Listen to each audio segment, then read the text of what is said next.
you're accepting that their behavior is not going to change, and nothing you do can change it. You're no longer wasting psychological time or effort on changing it. You're not accepting, like signing off on their behavior. You're accepting it won't change. That's what radical acceptance is. No contact is a big topic, but what we often don't talk about is how to prepare for it. So let's take that on. No matter what, no matter how many people say, just go no contact, it's actually a really big maneuver. It's a life-changing one, especially when it involves your family. Few people ever come to this decision lightly, even though there is this conception that people just blithely go into no contact, right? So again, like I said, some of the seeds of this idea were reinforced by emails, and emails where people were sharing that if you are going to go no contact, and the person who was written the emails had gone no contact, you said you almost need to prepare for it. And the proposition that this person was laying out was that you need to be ready for the no longer having a place you belong of it all, right? It's a big heaviness to that, because no contact can often have ramifications that last a lifetime. Not just when you do the no contact, but for all of your life. And as you get older, that lack of a family can have a range of impacts on you and can contribute to a sense of isolation. It may result to having a smaller social network who can help you, things like that. And again, things that might happen as you do get older. This person who was reached out, their assertion was that as you think about the larger picture of no contact, as part of this process, many years before, even before you go no contact, that you need to start building up other supports. That building out networks of friends, social and community groups, choosing places to live where that kind of connection is available, support groups, therapy, any type of support you can imagine, and then really cultivate those sources of support by showing up, being a good friend, being an active member of a healthy community. That all becomes important, because otherwise, without that, you go no contact, you could be left out in the cold. Of the many things that being from a narcissistic family system steals from a person, among some of the foremost are the capacities and abilities and ways of being in a family system. When you grow up in a narcissistic family system, you learn mistrust. You learn to silence your needs. You adjust to a lack of psychological safety. You don't get to learn and watch reciprocity and the mutuality of a healthy relationship. You lose out on those lessons, and in many ways, these are family systems where everyone often has to coalesce around and give in to the narcissistic person. So all the energy goes to that one person, usually a parent or caregiver, just to stay safe. And there is no give and take. It's simply really just survival. In this way, lots of folks who have come through narcissistic family systems have to learn the dance of healthy relationships when they're already in adulthood. You have to slowly learn to trust, to break out of the cycle of believing that if we don't give all of ourselves, then it won't work. To understand that relationships are not only two-way streets, but also that they are worth the effort. For people from narcissistic family systems, relationships can feel like eternally unsolvable problems. Problems where no matter how much effort we put in, it never gets better. That can remove the incentive to put in the effort when a healthy relationship comes our way. So even creating these healthier networks, systems of support, chosen family, is also going to be more of a challenge if you are from a narcissistic family system. And if no contact feels like something that may potentially be looming in your future as part of the arc of a long life, you need to do this work. And it is a complex, elegant dance, working on building those supports while you're still experiencing the narcissistic relationships and simultaneously enduring the abuse and invalidation of a narcissistic family system or relationship. Then when you hit the wall and you do go no contact, you have built the healthy home, as it were, of healthy people. None of this is easy. And many folks who come from narcissistic family systems will report feeling lifelong shame about the emptiness of their family system and how it is. It's why many survivors often try to sell themselves and others on that false narrative that they are from a healthy family. It absolutely makes sense. Most of us simply just want to belong to something. So amongst these people who emailed me, they share sentiments that have been echoed by so many other people. The idea that going no contact can become a rather lonely, cautionary tale if you are not careful. And as time goes on, no contact can mean tremendous loneliness later in life.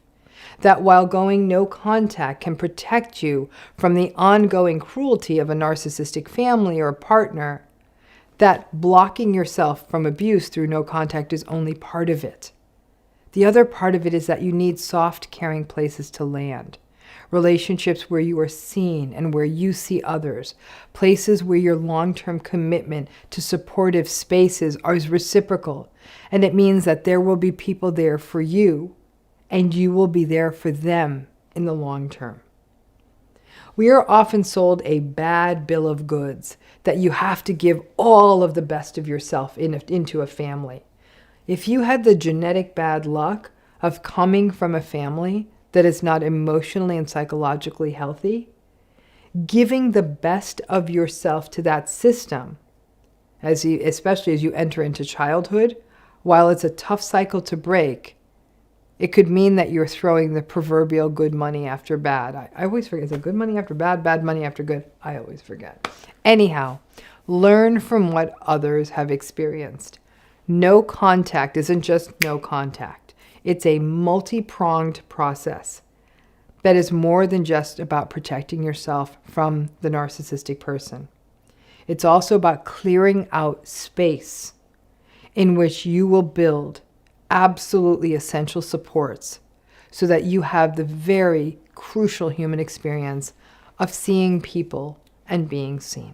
As you were trying to make sense of narcissistic abuse, did you feel that you had anyone who was a validating voice in your life, or no? Just a yes or no. Get a sense of that. Because that's what I want to understand. I want all of you to understand before we get into this topic about thinking about how we heal from narcissistic abuse. And very simply, it just takes one person. So let's talk about this idea that it just takes one person. When people go through narcissistic abuse, the patterns of loneliness, isolation, and confusion are definitely some of the most problematic. And all of these patterns are magnified by a lack of support and a lack of people who can hear what you are going through and actually understanding what you're going through. Trauma-informed therapies generally have a central tenet to them, which is validation, a willingness to acknowledge that something did happen to you and that it was harmful to you. The majority of narcissistic abuse survivors don't get this from the world. At one level, there is the lack of acknowledgement that any of this narcissistic abuse stuff is a thing. No recognition that being in the regular presence of someone narcissistic is harmful to our mental health. People are told that they're making too big a deal of the bumps and grinds of a relationship, any relationship, or that they're too sensitive, or that they can learn to think differently about the situation, and that if they do that, that will alleviate their anxiety. Or there is an overall unwillingness to acknowledge how toxic the patterns of the narcissistic person are. The enablers keep you stuck. And if you are surrounded by them, it can be difficult to access help. So it would then stand to reason that the main tenets of treatment for people experiencing narcissistic abuse would be things like validation and acknowledgement that these personality styles do take a toll on people, that it is actually quite normal to feel confused and angry and powerless and helpless instead of wanting to just slap a diagnosis on you that you're depressed or anxious without hearing more about the narcissistic relationship and having a willingness to call the relationship what it is as well. But let's be honest, Too many people do not have access to psychotherapeutic treatment, least of all with someone who has an expertise in narcissism and narcissistic abuse. So people are often quite unlikely to get this kind of support professionally. But how many people does it take to give you the validation to keep you from really getting severely damaged around narcissistic abuse? It just takes one. It takes one person who sees it, who gets it, who is willing to acknowledge it, to let you know you are seeing it clearly, to help you feel more sane, to push back on the gaslights. And the best analogy I can give you is if you saw a UFO, you would feel much better if there was another person there with you and they were sober, but if another person there with you, and even if the whole world doubted you, there was someone else to say, yep, that was real. We saw a UFO, even if the world says it was not. It just takes one person. It can take one person saying, not okay. I'm watching you with this person. This person's invalidating you. This person's gaslighting you. You did what you said you did what you said you would do. Or what that person I'm seeing you with is aggressive or cruel or manipulative or mean, or what this other person's doing to you is not okay, no matter what kind of blame shifting, justifying BS they are engaging in. It just takes one person to notice that stuff. And armed with that mirror, you are in a better place to make decisions and to just keep yourself and leave yourself feeling intact. We lose a lot of our bandwidth in narcissistic relationships by doubting ourselves.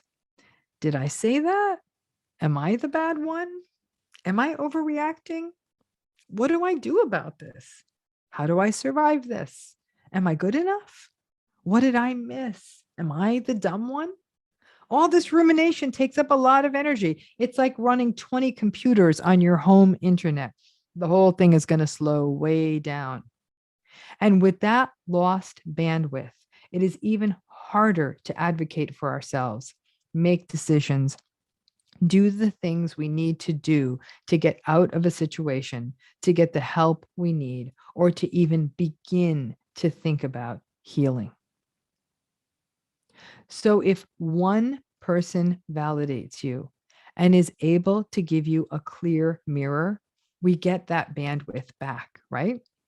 We stop feeling crazy. Some of the rumination abates if somebody does that for us. We have more strength, more courage. We have more belief in ourselves and have access to our own truth to actually think about doing what needs to be done, whatever that may be. Having one person validate us can help lift the helplessness and the powerlessness. It never ceases to amaze me how many enablers there are out there. The folks who are invested in the status quo, who have warm and fuzzy woo-woo visions of the world, who believe everyone can change. And as a result, those folks can really make the invalidation worse. But it only takes one. Sometimes this one may be a therapist, sometimes a friend, sometimes someone in a support group. And if you are really lucky, you have more than one. Keep this in mind. If it only takes one for you, then you may be able to be that one for another person. Listen when people tell you if they're experiencing patterns of a toxic relationship. It isn't easy to listen, right? Because it punctures holes in our worldview about love and relationships, and it hurts to see someone we care about hurt. And sometimes for us to be that one person for another person can mean that we have to shift our own status quo. Our own lives may become more complicated. By calling out gaslighting when we see it, or letting people know something didn't look right or feel right or respectful, by just pointing that out, we may become that person for someone. It only requires one. It doesn't require 25 people all validating you. It only takes one. And once that happens, a person may actually feel as though the curtain in front of their eyes has been lifted and finally give themselves permission to do what they need to do for their own healing or self-rescue. Remember, a narcissistic relationship is a place where the laws of human nature kind of don't apply. But I understand the concern people have that does my not reacting mean that I'm okay with it? So let's unpack it. So good old radical acceptance, right? As I have often said, when radical acceptance is done right, it means that you're no longer surprised. It doesn't mean that you're okay with it. It doesn't mean that you aren't hurt. And it doesn't mean that you aren't incensed. It means you aren't surprised. It's like planning an outdoor party in New England and it rains. That's expectable. But you wouldn't be surprised if it rained. Maybe disappointed, but surprised? No. Radical acceptance, once you get to radical acceptance, means no more surprise, but it also means that it doesn't mean that it feels good, right? You're not good with it. You're just not surprised by it. Now, not everyone can leave a narcissistic relationship. So that means that people end up having to stick it out, maybe disengaging. And this isn't just about a breakup, right? Because the narcissistic person in your life may be a family member that can, and in those situations, that can become even more complicated. So that means that you learn the workarounds as well as the realistic expectations. It also means that you may not get into the mud with them and you don't take the bait. If you are in a relationship with a very sort of baity narcissistic person, then you may find that arguments escalate for a little while because they almost need the fight. In other cases, you may not take the fight because it just isn't worth it anymore. So you just may go along to get along, which can be experienced as though the narcissistic person is getting their way all the time because you aren't fighting back. Now that you get it, because you've radically accepted, you know there's no point. You may have carved out more of a life for yourself separate from the relationship. But the not pushing back, open-eyed, see it clearly, go with the flow, radical acceptance can start feeling like the narcissistic person is getting away with it. Like they just do what they want. And I'm not saying anything because I've radically accepted. And some survivors of these relationships kind of feel awful about that and feel like, am I just accepting what they are doing? Am I allowing them to be like a toddler who faces no consequences? Am I just making them worse? No. You're accepting that their behavior is not going to change and nothing you do can change it. You're no longer wasting psychological time or effort on changing it. You're not accepting, like signing off on their behavior.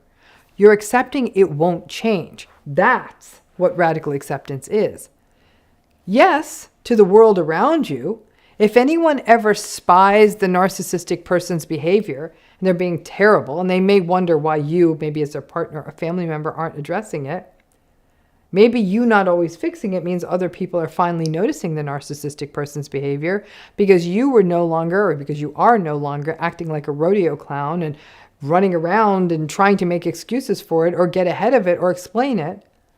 The one thing that does happen once you disengage as a part of radical acceptance is that their behavior, the narcissistic person's behavior, persists as always. And sometimes the other people who may not have spied it before because you were running interference now see it. They may then wonder why you are putting up with the narcissistic person's behavior and letting it go. And frankly, you don't owe anyone an explanation.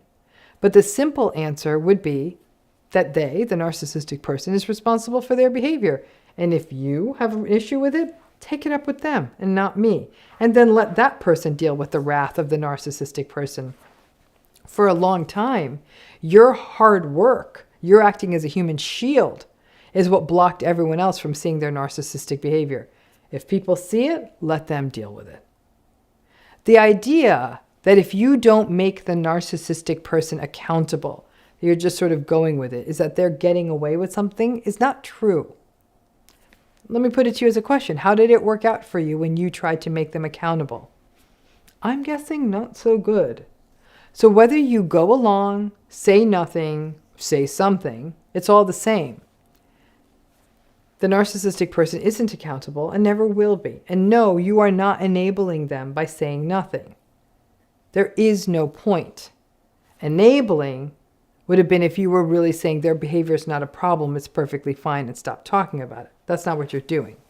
Sometimes you need a radical acceptance recalibration to recognize that your so-called inaction is an action of sorts. It's no longer engaging. It's pulling your psychological energy out. It's a sort of divestment. Enabling, like I said, enabling a narcissistic person is making excuses. Disengaging is not getting into it with them. But many people will say there's a bit of a sour taste in their mouth at feeling like, again, the narcissistic person faces no consequences and seems to still be getting away with something. Obviously, if you're interacting with a narcissist and your true north gets pinged, you may take the argument. But whatever your reasons are for not being able to fully leave the relationship, as long as your reason for staying is not that you think they're going to change, but whatever your reasons are, don't try to change them. But by and large, if you've radically accepted, they're no longer getting your supply. And from a justice perspective, it feels awful to think that the narcissistic person just gets to be a one-person wrecking crew. But that's not your responsibility, and life is not fair. Honestly, you made your life a little fairer when you stopped engaging with a narcissistic person. So no, you are not partly to blame because you don't engage, because you don't stop them, because you couldn't leave. The narcissistic person is responsible for their behavior, nobody else. And there's really no making it better. So it's so important that you stop your blame, your blaming of yourself, and that not reacting to their behavior actually shows that you are finally getting it.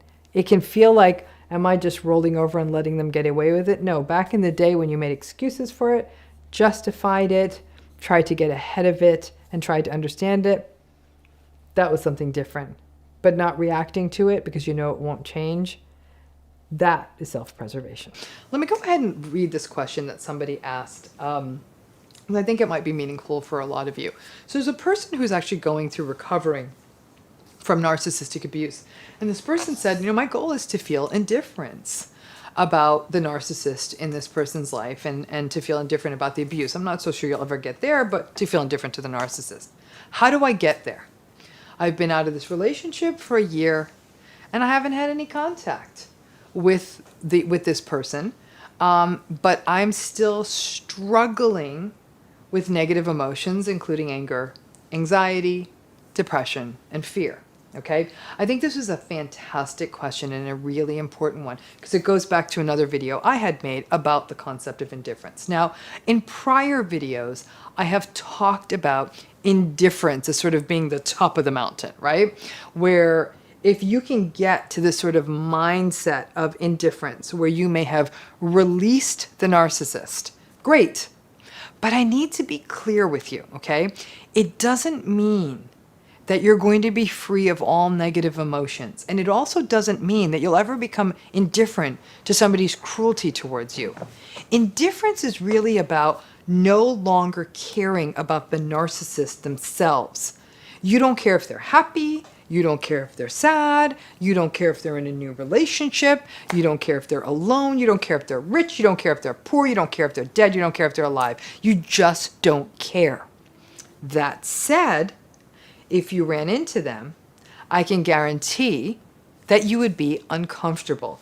Probably feel like that really awful sympathetic nervous system build up inside of you, your heart racing, feeling sick to your stomach, maybe even feeling a little short of breath. Even if you feel that strong kind of physiological response, it doesn't mean that you aren't over them. But they were once an uncomfortable, perhaps even threatening stimulus in your life.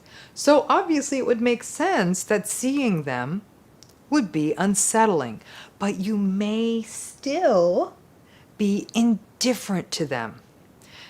You may have no desire, for example, to hear what's going on in their lives, to see their social media. You don't even want to hear from a third party what's going on with them. You just don't care. Having symptoms, though, the negative kinds of symptoms and thoughts like anger, anxiety, depression, and fear may not necessarily mean, though, that you have not gotten to indifference. These narcissistic relationships change you. Most pronounced, they fill you with self-doubt, but also confusion, anxiety. These relationships negatively impact your self-esteem. You may still have those feelings, again, but you still also may not give a damn about the narcissist. Rarely, very rarely, does a person have just one episode of narcissistic abuse in their life. These are often lifelong cycles that started in childhood. And your most recent narcissistic relationship may have activated those old sorts of feelings and struggles that still rattle you. But this may be the top of a very big lifetime iceberg. Some of the classical techniques I've talked about on this channel before: radical acceptance, realistic expectations, not engaging, not personalizing, building up your own life again, finding meaning and strength from surviving the suffering. These are all techniques that can help you certainly move forward. So it's not just about indifference, but even when you feel these negative emotions, like I said, the anger, the depression, the fear that was raised in the question, which is normal, to also be able for you to take a step back and witness the strength that it took you to get out of that relationship and still keep getting up every day and taking on another day, despite having your sense of reality and self undercut like this. You really can't force this journey to indifference, but simply reflecting on how limited your life would have been if you stayed can sometimes be the jump start that reminds you that there's obviously going to be a brighter future, because if you compare your life now to a year ago, it's better. Life lessons take time, and they often hurt when they're good life lessons. Ideally, you learn the life lessons after the first hurt, and no one can take on this lesson for you. It's like someone else learning 2 + 2 for you. You have to do it for yourself. And for some people, their narcissistic relationship was simply a very tragic masterclass. Don't feel rushed and like, I've got to feel indifferent. You're probably more indifferent than you think. It is a process, and these emotional reactions are normal.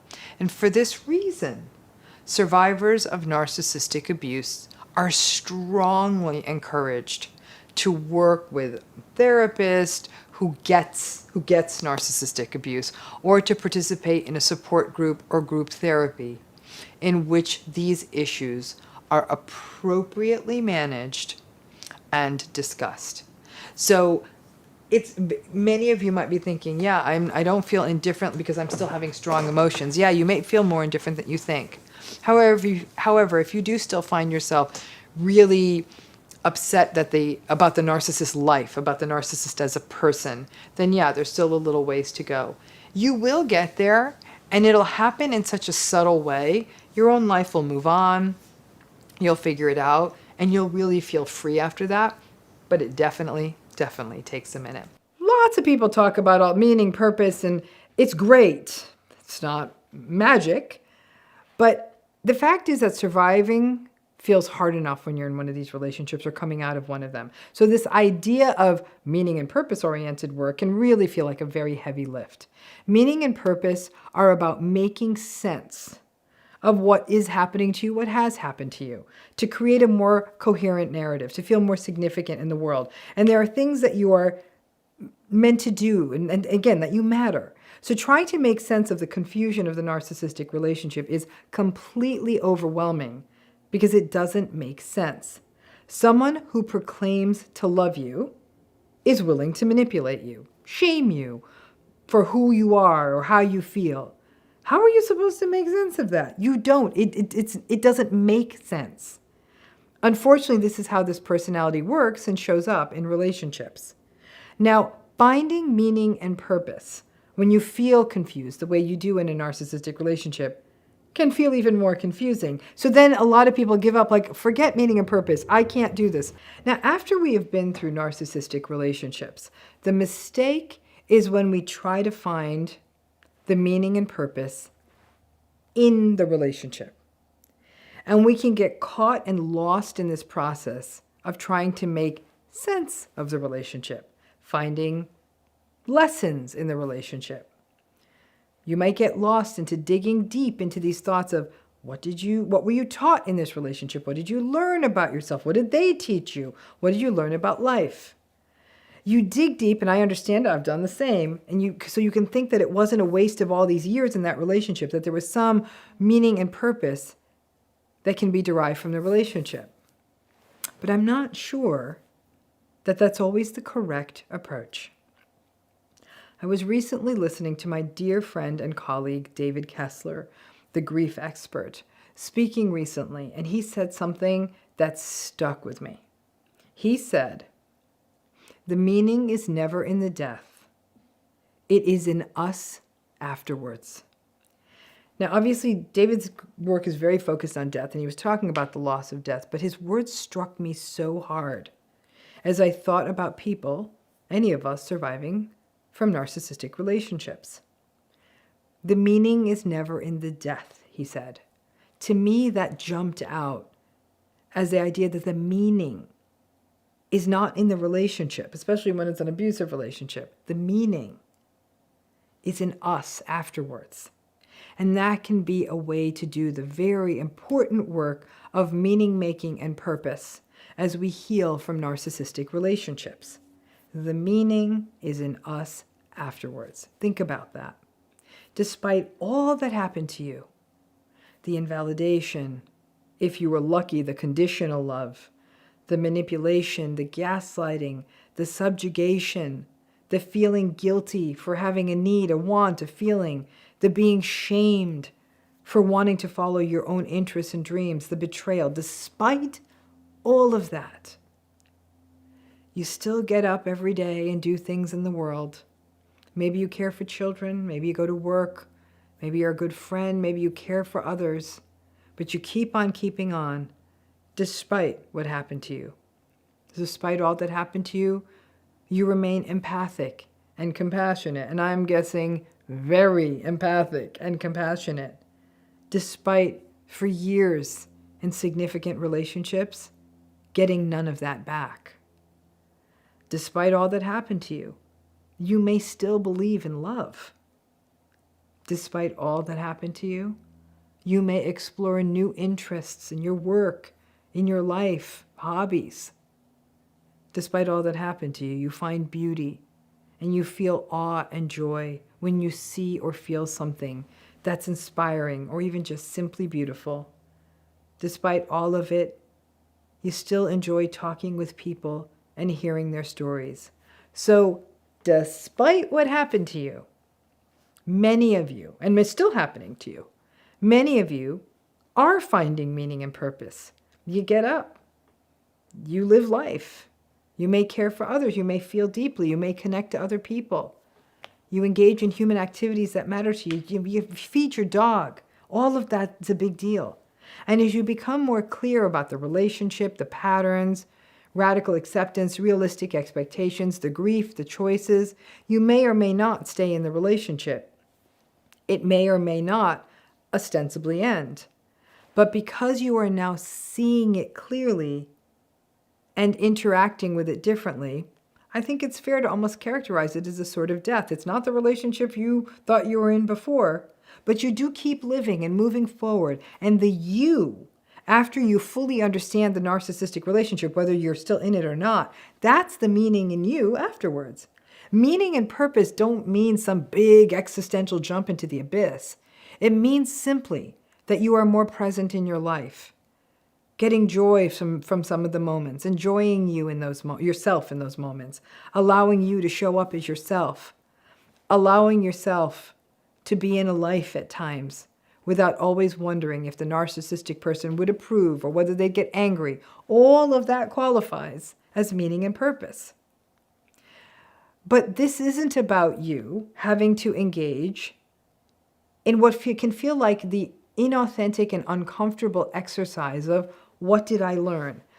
At the end of the day, it's unfortunate that the narcissistic relationship happened to you, and it's not your role or your job to figure out what you got out of it. Well, maybe you did get things out of it, but that's not the core of meaning and purpose.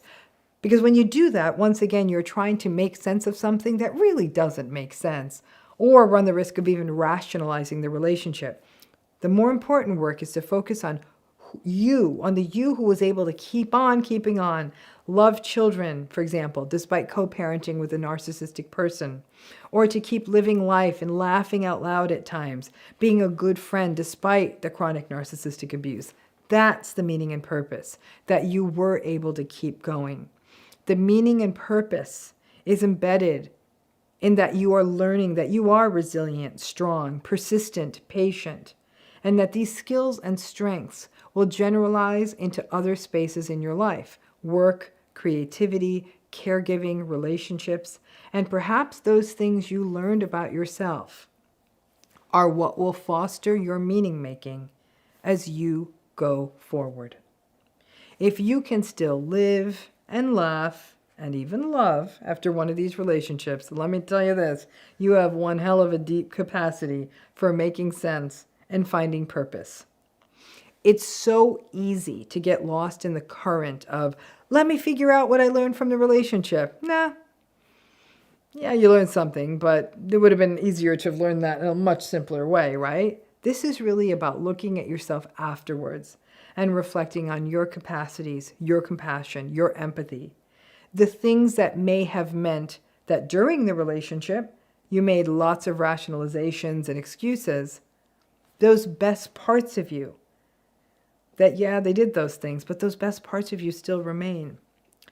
The answers, the meaning, the purpose were always in you. And as you heal, healing is about slowly learning to trust them.